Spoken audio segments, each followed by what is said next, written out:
Asian কাপের মূল পর্বের প্রস্তুতির জন্য নারী ফুটবল দলের জন্য দুটি প্রীতি ম্যাচ আয়োজন করে বাংলাদেশ ফুটবল ফেডারেশন বা ফুফে। এজন্য বর্তমানে থাইল্যান্ডে রয়েছেন আফিদা ঋতুপর্ণারা। বুধবার দেশটিতে প্রথমবারের মতো অনুশীলন করে পিটার জেমস বাটলারের দল।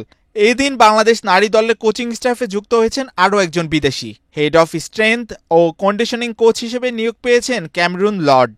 থাইল্যান্ডে সকলে সুস্থ আছেন বলে জানান দলের ম্যানেজার। আগামী 24 অক্টোবর হবে বাংলাদেশ থাইল্যান্ডের প্রথম ম্যাচ।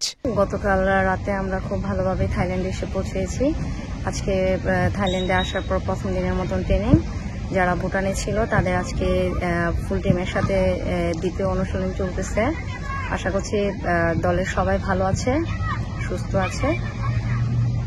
আমাদের টিমে যেহেতু সবাই সুস্থ আছে আলহামদুলিল্লাহ। ভুটানে যারা ছিল সবাইকে পেয়েছি। Gold's Gym across 30 plus countries with over 700 plus locations worldwide. Train anywhere, belong everywhere.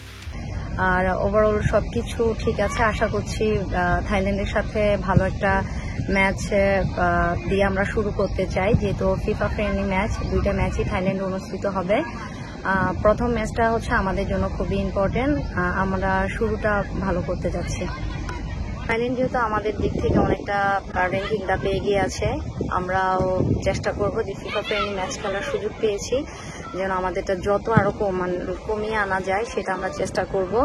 আশা করছি আমাদের শুরুটা ভালো দিয়ে শুরু করার চেষ্টা করব।